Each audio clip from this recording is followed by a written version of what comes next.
There's also the last thing about I'd like to mention about resilience is how you live your life, folks. It's how you live your life. It's your values, it's your morals. You know, everyone in this room hopefully has a mantra in your life. You know, if you don't have a mantra, go and get one. You know what a mantra? You know what I mean by a mantra? A rallying saying, a personal motto or something like that, you know.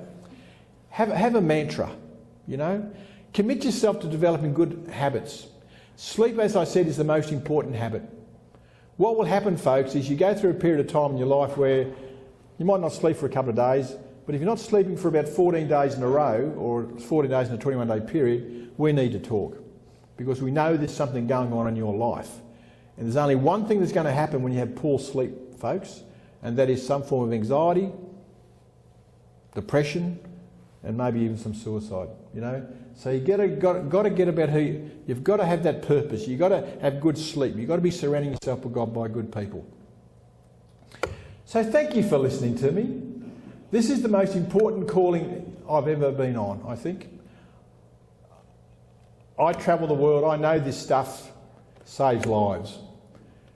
And the message I want to give to you is don't take it too lightly.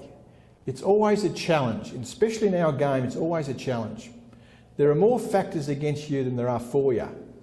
And that's what's so impressive about you, really, that you're able to go through that stuff and bounce through that stuff.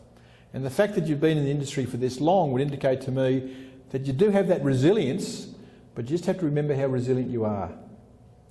Can I just say thank you for the night? Tomorrow I'm going to talk to people about a model that I've got called Hope. And this model came to me in the middle of Queensland one day when I'm looking at a beautiful pink sunset, and I'll talk more about this tomorrow. I'm looking at goats. The reason I was looking at goats was because all the wild dogs had eaten the sheep. There's nothing left, you know. And the guy came up to me and he said, "Dennis, are you okay?" And I said, "No, I'm not okay." So when I'm overwhelmed, the first thing I do is go and grab a beer. And Peter, he went and grabbed a beer, and for the next 16 minutes I had the best man-to-man conversation I've ever had in my life. And that is, we never said a word except drank beer. And then after 15 minutes I said to Peter, "Peter, look at that beautiful pink sunset out there."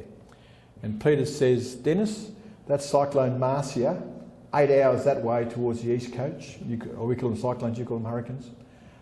If we could get a bit of rain out of that, we might have a bit of hope, right?" And two things struck me. One is that this guy had lost one of the basic skills of looking after yourself, and that is looking for beauty. Most of us, when we're in strife, you know, one of the things most of us will do is look down. When you're in strife and trouble, look up and you'll see beauty all around. I see beauty all around. That's one of my tricks. I was driving through somewhere last week in the middle of North Dakota, and I'd never seen this snow before, never in my life. And I said to Mark, "Mark, this is really bleak." And Mark looked at me and he said, "And beautiful," you know, and beautiful. That guy knows how to see beauty.